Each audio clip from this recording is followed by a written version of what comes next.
Salam alaikum, j'espère que vous allez bien. Nous allons aborder aujourd'hui les deux notions de l'immunité innée et adaptative, d'accord? Et on va faire la différence entre les deux types d'immunité de façon vraiment simple et claire et courte. Et c'est pratiquement notre introduction pour le cours de l'immunité anti-infectieuse.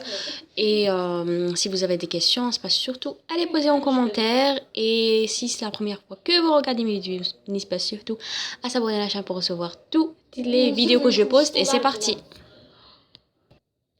Donc, on doit comprendre qu'est-ce que c'est qu'une infection pratiquement. Donc, une infection est une invasion d'un organisme vivant par des micro-organismes pathogènes, c'est clair. Donc, le micro-organisme pathogène, il peut être une bactérie, c'est pratiquement la majorité des cas, un virus, un parasite, un champignon, qu'on appelle les infections mycosiques. Donc, l'immunité anti-infectieuse peut être efficace. Il doit utiliser pratiquement des stratégies qui vont assurer l'activation rapide de puissantes réponses adaptées à des pathogènes d'une très grande diversité. Rien à comprendre. D'accord? Maintenant, dans le vif du sujet, donc on a deux types d'immunité pratiquement. L'immunité innée, qu'on appelle aussi naturelle, et l'immunité adaptative, qu'on appelle aussi acquise. Donc l'immunité innée qui est naturelle, donc elle est appelée innée pratiquement parce que c'est quelque chose qu'on naît avec. C'est quelque chose qu'on naît avec. Donc elle est là depuis notre naissance. Tandis que l'immunité adaptative qui est acquise, donc elle est là, mais après un certain délai de notre naissance. D'accord? Donc elle est acquise lors de notre vie. Donc l'immunité innée utilise plusieurs cellules, plusieurs molécules. Les cellules sont présentées par les macrophages, par les polynucléaires neutrophiles, par les cellules NK, etc. Et le complément aussi. Les compléments aussi, il ne faut pas oublier que le complément fait partie de l'immunité innée, non pas adaptative. Et puis, de l'autre côté, l'immunité adaptative acquise, il y a deux types, l'immunité adaptative cellulaire et l'immunité adaptative qui est humorale. La cellulaire, bien entendu, elle utilise les lymphocytes T, les cytokines et les perforines libérées par les cellules T cytotoxiques. Et bien entendu, l'immunité humorale, elle utilise les lymphocytes B et les anticorps. Et puis l'immunité innée naturelle existe avant tout contact avec l'agent infectieux, elle est non spécifique bien sûr, agit de façon immédiate, donc c'est la première barrière qui fait face contre un agent pathogène quand il rentre dans notre organisme, c'est pratiquement la première barrière. Il n'y a pas de mémoire immunologique, d'accord? Rien n'est spécifique, il n'y a pas de mémoire. Et puis de l'autre côté, on a l'immunité adaptative, donc elle est acquise après un contact avec l'agent infectieux. Elle est spécifique, bien sûr. Il y a les anticorps qui sont spécifiques et les TCR sur les LT qui sont spécifiques. Apparaît après induction tardive. Pourquoi? Parce que la cascade d'activation et des multiplications des cellules, notamment les LB et les LT, prend de temps. D'accord? Prend de temps et puis cette immunité elle apparaît tardivement après l'introduction de l'antigène dans l'organisme. Et bien sûr il y a la mémoire, notamment les LB mémoire et les LT mémoire. Donc l'immunité innée reconnaît des groupes de pathogènes par le biais de molécules conservées chez tous les individus à travers plusieurs espèces. Donc ce sont des molécules qui sont conservées parce qu'il n'y a pas de spécificité. Donc chez un groupe d'individus, on trouve toujours les mêmes molécules qui sont conservées. Les premiers obstacles rencontrés par un pathogène sont les barrières anatomiques protectrices de l'hôte, c'est-à-dire les muqueuses, c'est-à-dire les épithéliums. Ok. La peau et la surface des muqueuses constituent des barrières efficaces contre l'entrée de la plupart des micro-organismes. Donc c'est la première barrière, elle fait partie d'une immunité innée. L'acidité de l'estomac et la transpiration empêchent également le développement de micro-organismes incapables de se développer en milieu acide. D'accord? Donc l'estomac est stérile. Et bien sûr, ça fait partie de l'immunité innée. Rien n'est spécifique. Et puis des molécules comme le lysosome ou encore les défaucines qui sont présentes dans les larmes et les sécrétions muqueuses sont des enzymes aussi, donc ont une activité antimicrobienne en attaquant la paroi de certains micro-organismes. Tout ça fait partie de l'immunité innée. Des cytokines, les interférons de type 1 inhibent la réplication virale dans les cellules épithéliales. Tout ça, ça fait partie de l'immunité innée. Donc, ayant pénétré chez l'hôte, les micro-organismes confrontés à différents éléments de l'immunité innée dans le système du complément et les phagocytes, d'accord? Si par exemple, on a des cellules, un ensemble de cellules qui constituent un épithélium et que le micro-organisme a réussi à pénétrer l'épithélium, donc il va rejoindre la circulation, il va rejoindre le sang, et puis dans le sang, il va trouver des cellules qu'on a parlé tout à l'heure, les polynucléaires neutrophiles, les macrophages, qui vont le phagocyter. Voici un tableau qui récapitule un petit peu les différents éléments qui interviennent dans l'immunité innée. Donc on a l'immunité innée divisée pratiquement en trois.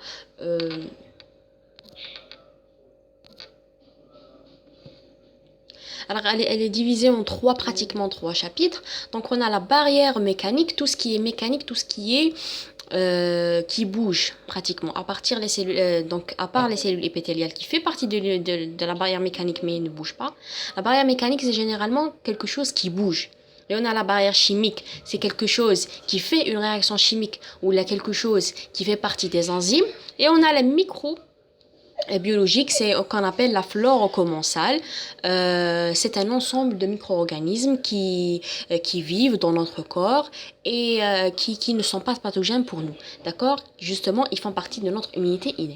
Donc la barrière mécanique, elle est représentée par les cellules épithéliales avec jonction serrée, d'accord, qui empêchent la pénétration de l'agent infectieux.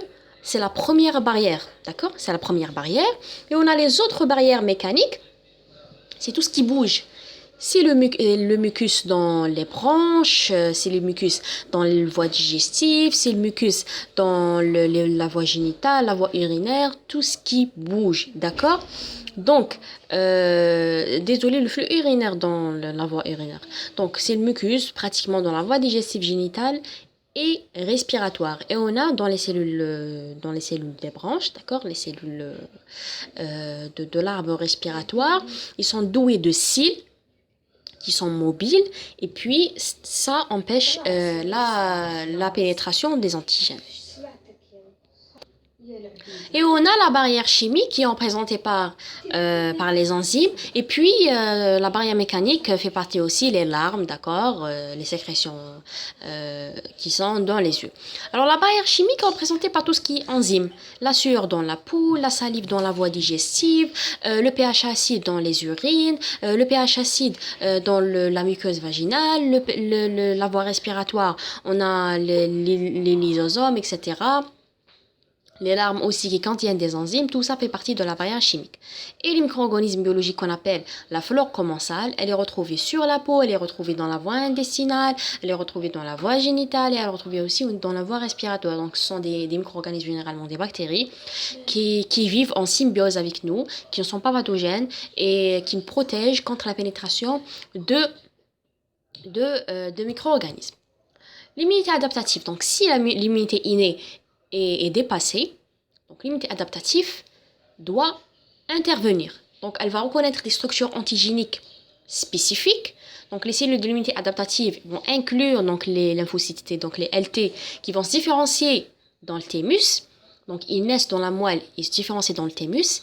Et les lymphocytes B qui naissent et différencient dans la moelle osseuse acquièrent la capacité de produire des immunoglobulines. Donc les LB vont produire des immunoglobulines qui vont reconnaître pratiquement de façon spécifique l'antigène.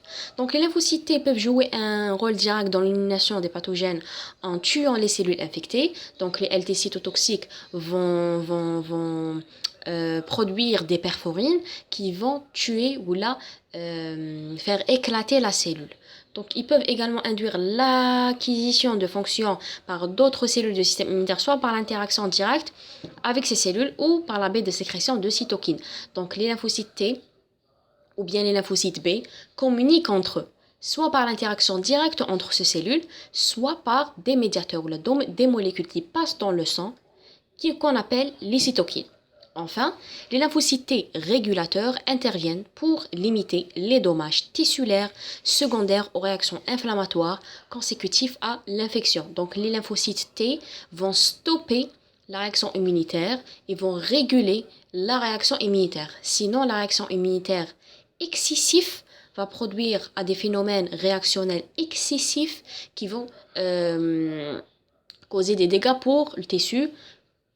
Voilà, causer des dégâts pour le tissu. Alors, une petite comparaison des deux immunités. Donc, on a l'immunité innée et adaptative.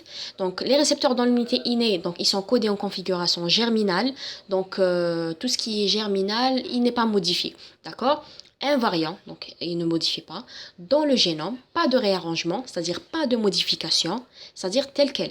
Donc, les récepteurs qu'on appelle PRR, Pattern Recognition Receptor, donc, sont des récepteurs qui sont fixes. Ils ne changent pas et c'est pour ça que l'immunité innée, elle est non spécifique. Tandis que dans l'immunité adaptative, générée par un mécanique de recombinaison au hasard, et puis c'est le phénomène de réarrangement qu'on a besoin dans les immunoglobulines et dans le TCR pour faire un site qui est spécifique à 100% pour l'antigène allié. La distribution, elle est non clonale, tandis que l'immunité adaptative, elle est clonale. Clonale, ça veut dire chaque clone qui ont le même récepteur qu'on appelle clone. Tandis que les cellules de l'immunité innée ont le même récepteur, c'est-à-dire on n'arrive pas à distinguer des clones au sein de l'immunité innée. Tandis que l'immunité adaptative, chaque groupe de cellules qui ont sur la surface le même type de récepteur, on l'appelle clone. Donc, reconnaissance spécifique large, spécificité large, c'est-à-dire le récepteur va lier un nombre, on va dire, illimité d'antigènes, molécules qui sont conservées, PAMP, Pathogen Associated Molecular Pattern, donc sont des molécules qui sont conservées, qui ne changent pas pratiquement. Dans l'unité adaptative, la spécificité, elle est fine. Donc, chaque antigène a le site de reconnaissance spécifique sur l'anticorps ou sur le site de reconnaissance. Les molécules sont variées et il y a ce qu'on appelle l'épitope. L'épitope, c'est la partie qui lie l'antigène. Soit l'épitope sur l'anticorps ou... désolé, c'est le paratope. L'épitope, c'est la partie sur l'antigène qui lie, par exemple, un anticorps va se lier à l'antigène sur une structure limitée qui s'appelle l'épitope. Donc, activation immédiate des effecteurs, donc c'est la première barrière, donc l'activation immédiate, tandis qu'on a dit que l'immunité adaptative a besoin de temps pour s'activer. Donc, l'activation, elle est retardée des effecteurs.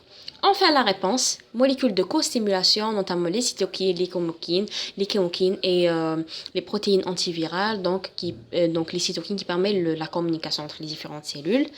Et c'est à peu près la même chose dans l'immunité adaptative. C'est le tout pour aujourd'hui. N'hésitez pas surtout à mettre vos questions dans les commentaires si vous avez des questions. Sinon, abonnez-vous à la chaîne pour recevoir toutes les vidéos que je poste. Moi, Khadija Faraj, et à la prochaine.